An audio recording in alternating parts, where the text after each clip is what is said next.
อาจารย์ตุงเนาะอาจารย์ตุงกำลังเฮ็ดทางเอาหินเนาะเห็นบ่ก็ใส่กระทาแยกน้ำเนาะอาจารย์ตุงเฮ็ดอะธรรมดาเด้ออาจารย์ตุงนี่นะใส่กระทาแยกน้ำอีกเอิ้น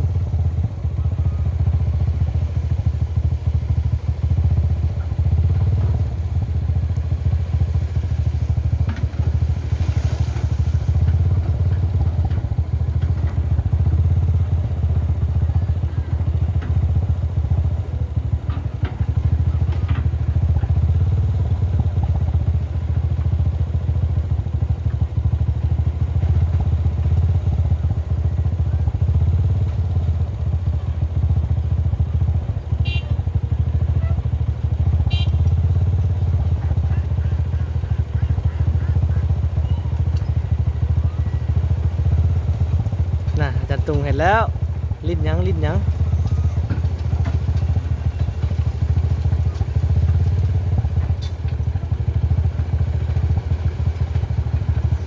ซูมเข้ามาใกล้ๆเนาะ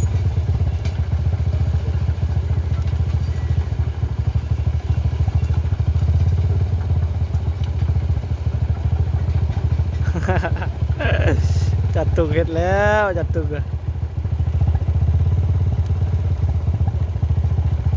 ย่างแบบไฮเทค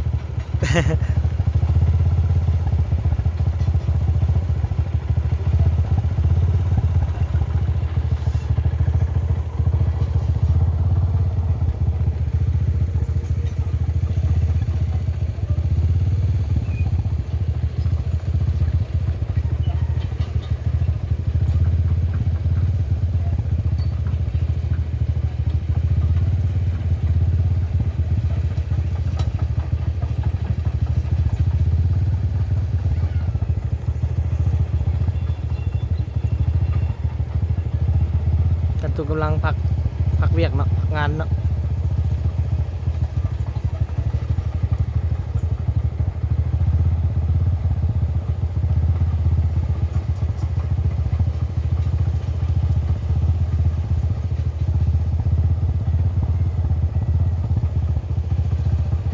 ยกบ่วงเทเลอร์ไปเลยจันตุกเห็ดอะ